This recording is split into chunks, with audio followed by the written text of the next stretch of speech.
We are reverse engineering exactly how top marks are awarded in the 6025 syllabus, and we're starting from the absolute perfect final answer and working entirely backwards. We're doing this to expose the hidden patterns that examiners use to grade your papers. Forget normal revision, we are decoding the matrix today.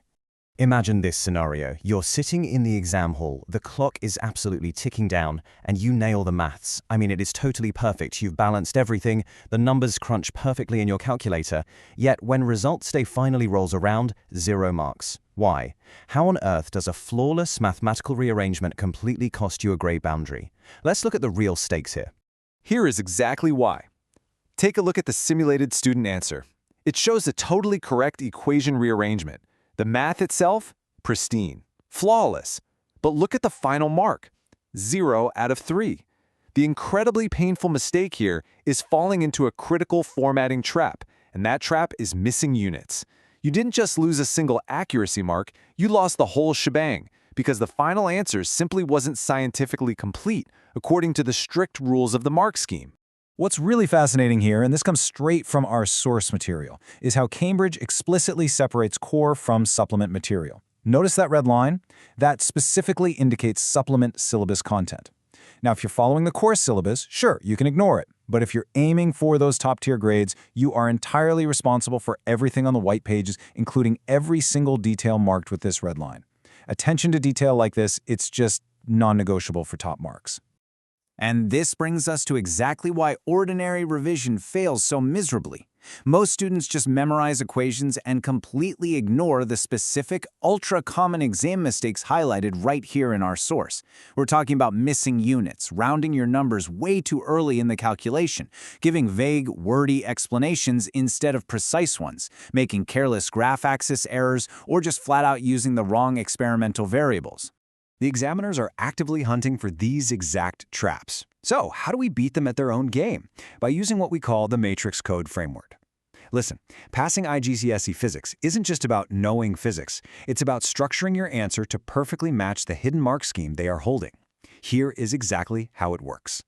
This 4-step framework brilliantly illustrates how to literally extract marks from the examiner. Step 1 is the concept, meaning you identify the underlying physics principle.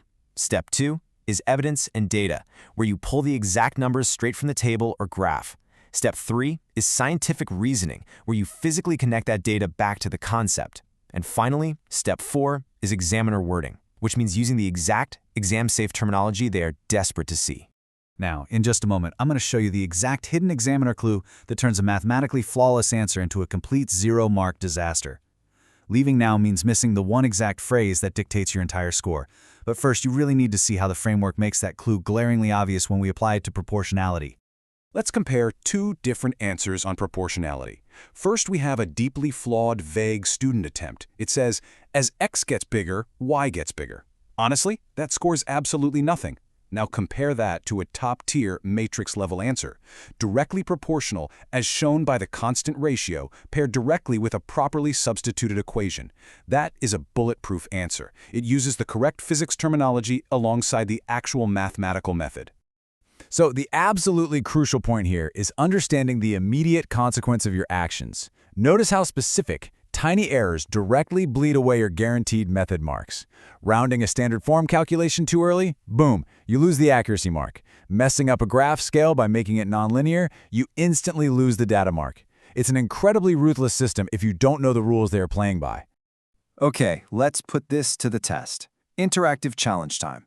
I want you highly focused learners to mentally pause for a moment. I'm going to present a calculation, and your job is to predict the fatal flaw before I reveal it. Get ready to spot the fatal error. I'm going to give you 3 seconds. Scan the calculation in your head. 3, 2, 1. Did they round too early? Did they miss the unit? What exactly was the trap? All right, let's act as the examiner here. The flawed answer features really messy math and completely wrong variables. Even if the calculator miraculously spit out the right digit at the very end, it's still a fail. But look at the top band answer. It clears the bar effortlessly by providing clearly substituted values, the correct physics terminology, and those crucial final units. The exact evidence they want is right there on the page. To make absolutely sure you never fall for this again, here is your ultimate quick win checklist to run through at the end of any practical investigation or data calculation. Number 1, verify your units. Number 2, check your significant figures. 3, confirm your graph scale is linear and labeled.